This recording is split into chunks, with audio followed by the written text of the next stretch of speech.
Good evening. Welcome to Epiphany Lutheran Church in Richmond, Virginia. I'm Kevin Barger, the Director of Music Ministry. Thank you for joining us for our Music Minute, where we're taking a look at the hymns we'll be using in worship tomorrow. And we're going to start, we'll go in order today. We'll start with our gathering hymn, Rock of Ages, Cleft for Me. This renowned scholars say that when a hymn achieves the order of merit, which makes it impossible that it may be omitted from any hymn book, it will have three properties. And those three properties, do you know what they are? They are familiar teaching, vivid language, and commanding opening phrases. So this particular Rock of Ages supposedly meets that criteria, according to some scholars. And the rock was vivid and commanding. And it traces back to the Hebrew rock in Isaiah, so the Old Testament. It has the journey of Exodus with Moses and the healing stream of the rock in the desert, so another Old Testament story. And then the problem of sin and Christ as the rock of forgiveness, bringing in the New Testament side as well. The tune is named for the text author, and it was actually written by somebody else. So, it's called Toplady. Toplady didn't write it, but it's named for the text author. So, this is Rock of Ages, Cleft for Me.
A little gospel rendition of Rock of Ages.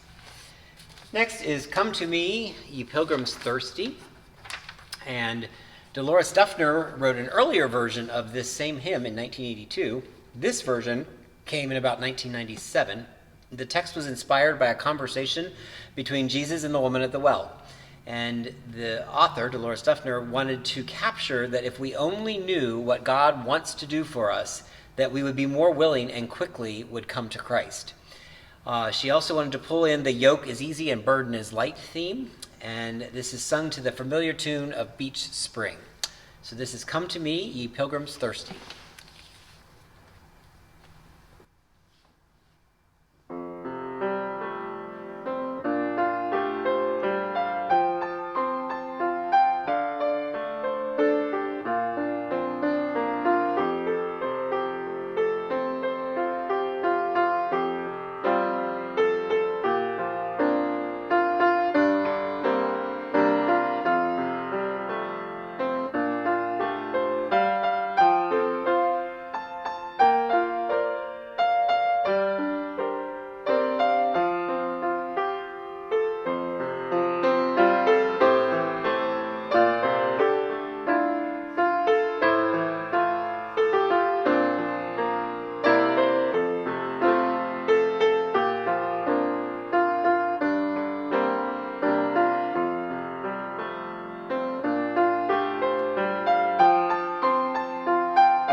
might recognize that from some other tunes that we sing to that same tune.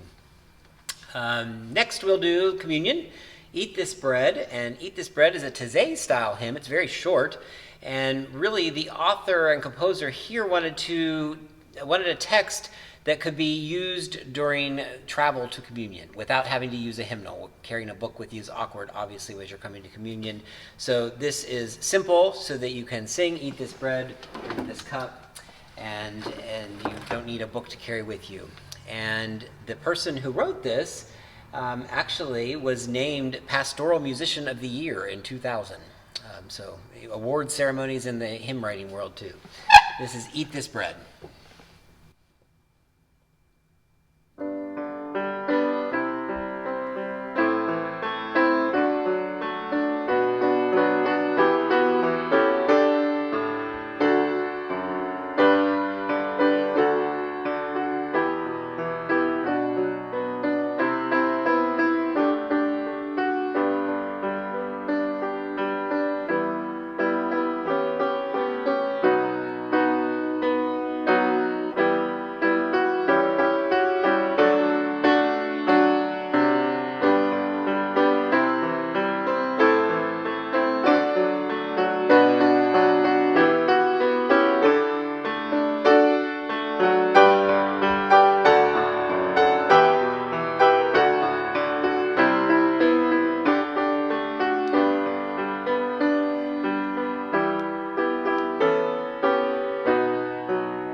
So you can all sing along as you come to communion tomorrow.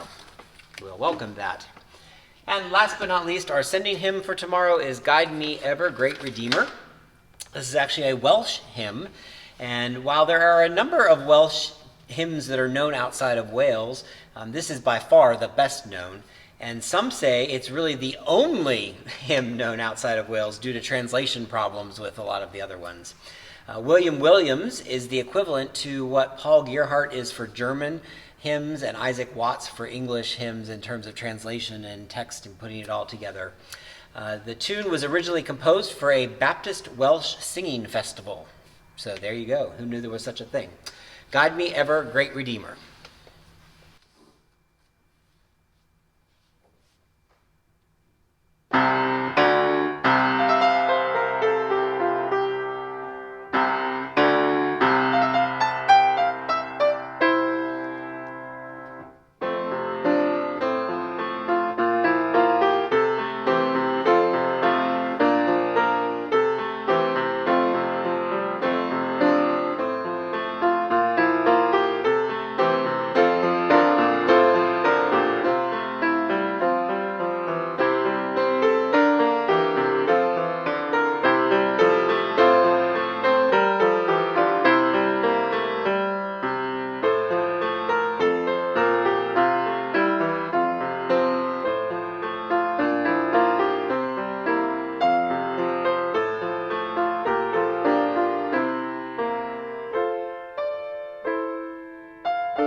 So pretty familiar hymns tomorrow, so hopefully you'll enjoy singing them and you'll get to enjoy the words and meaning that goes along with them.